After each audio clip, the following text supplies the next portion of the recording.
სალამი. დღევანდელი ჩვენი გადაცემის თემა არის თევზი. ანუ თევზის გამოცხობა, ასე ვთქვათ. ჩვენ დღეს ორ მეთოდს გამოვიყენებთ. გრილზე შევწვავთ და მერე დავამთავრებთ ღუმელში. ანუ ეს ძალიან კარგი მეთოდია თევზისთვის. სახლის პირობებში კი გრილის ჩანაცვლება ესეთი მსგავსი გრილის ტაფით შესაძლებელია.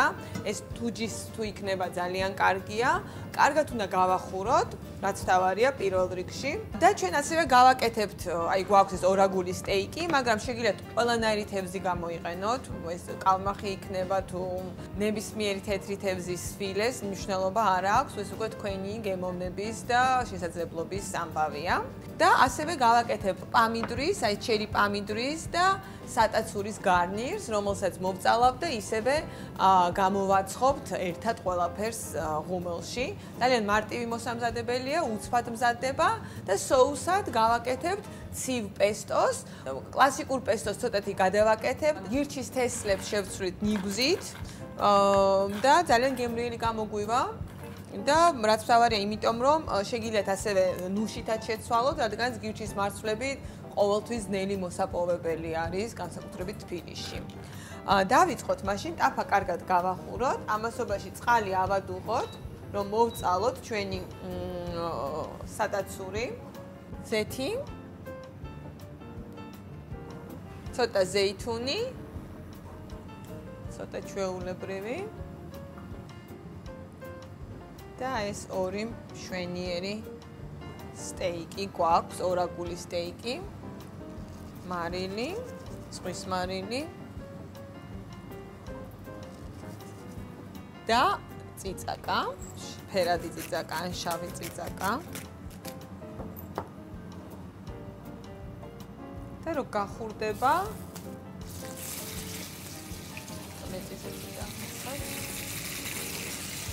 ესე.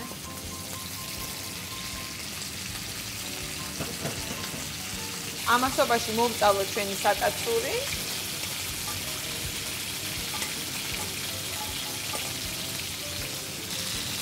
და გვინდა რომ ზოლები გაუკეთდეს, ანუ რომ დავდებთ 1-3-4 წუთი ხელი არ უნდა მოვყიდოთ, რომ კარგად დაიბრაწოს და ზოლები გაუკეთდეს, გრილის ზოლები.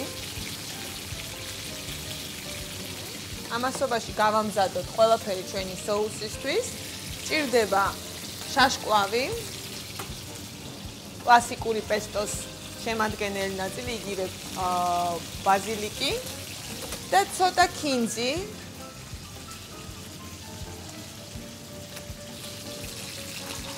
ცოტა ოდენი მიგოზი. სობაში მივაქციოთ ყურადღება ჩვენ. თითქმის მოიხარშა. ჩვენ არ გვინდა რომ ჩაიხარშოს სატაცური, იმიტომ რომ ეს კიდე მერე ღუმელში ერთად გამოცხება ყველაფერი. ამოვატრიალოთ, აი ნახეთ გრილზე შემყარე ჩვენი აი ესე სატაცურებით დავაყაროთ. ასე ვთქვათ, ერთ ტაფაზე კეთდება ყველაფერი, ძალიან გემრიელია, მარტივია. ესე. პირდაპირ ნიორი, ლიანი თავები.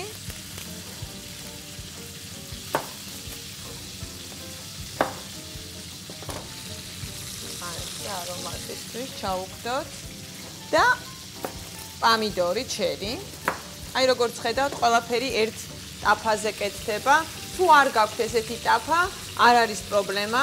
შეგიძლიათ პირდაპირ გამოსაცხობ ტაფაზე გააკეთოთ, ეს ყველაფერი ერთად ააწყოთ. მთავარია რომ ეს ერთად გამოცხვეს, რომ აი ეს არომატი გქონდეს ყველაფრის ერთად.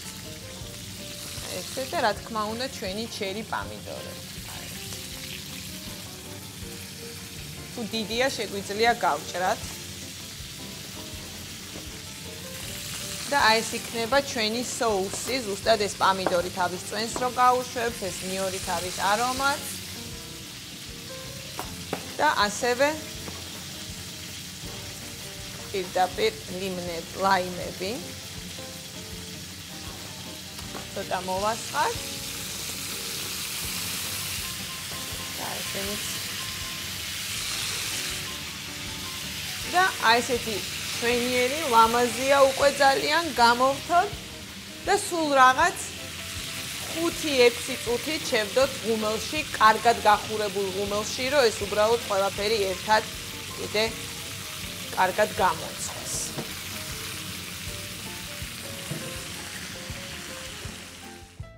დავამთავროთ ჩვენი პესტო. ნიორი 2-3 კბილი, ესეც გემოვნების მიხედვით და ზეითუნის ზეთი და ცოტა ლაიმის წვენს უკეთებ მე, იმიტომ რომ თევზთან ერთად ძალიან გემრიელია. და რა თქმა უნდა, ჩახეხილი პარმეზანი. ესე. ცოტა ოდენიზეთი.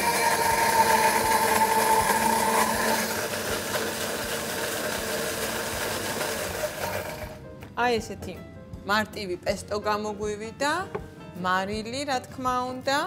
და შეგიძლიათ ან მწვანე წიწაკა გაუკეთოთ, ან ჩვეულებრივად ფერადი წიწაკა გაუკეთოთ. მწვანე წიწაკას დაბლენდერებული ძალიან უხდება. აი ესეთი 2 წუთში გამოდის ძალიან არომატული соуსი, რომელიც ყველაფრისთვის შეგიძლიათ გამოიყენოთ. იდეალური соуსია. შეგიძლიათ სალათის დრესინგადაც გამოიყენოთ, ცოტა მეტ ძმარს თუ გაუკეთებთ. ცოტა ოდნავ გაუკეთოთ ლაიმის წვენი.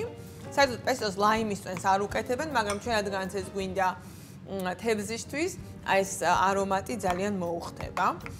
აი ზუსტად 2 წუთში ესეთი მარტივი соуსი გავაკეთეთ, რომელიც მართლა უნივერსალურია. ყველაფერზე ძალიან კარგად მიდის, განსაკუთრებით ზაფხულში, ჩვეულებრივად კიტრი პამიდრის სალატზეც რომ მოასხათ, უგემრიელესი იქნება, ცოტა მეტ ძმარს თუ დაუმატებთ, უკვე მწვანე სალატზეც ძალიან გემრიელია, პასტაში ძალიან გემრიელია, მაკარონთან, ანუ ყველაფერზე შეგიძლიათ გამოიყენოთ. ჩვენი თევზი სავარაუდოდ შეიწვა. ძალიან მნიშვნელოვანია, რომ თევზის შეწვის დროს არ გამოაშოთ, განსაკუთრებით ორაგული, იმიტომ რომ გაომშრალ ორაგულს კარგავს თავის გემოს, აი ამ ცხიმს და არის ძალიან უხეში. ამიტომ ეცადეთ, რომ ორაგული ჯობია, რომ ნაკლებად შემწვარი იყოს, იმიტომ რომ გამოგაქვთ ღუმელიდან ის კიდევ აგრძელებს, ანუ ის ტემპერატურა კიდე არის მასში და ის კიდე აგრძელებს წვას.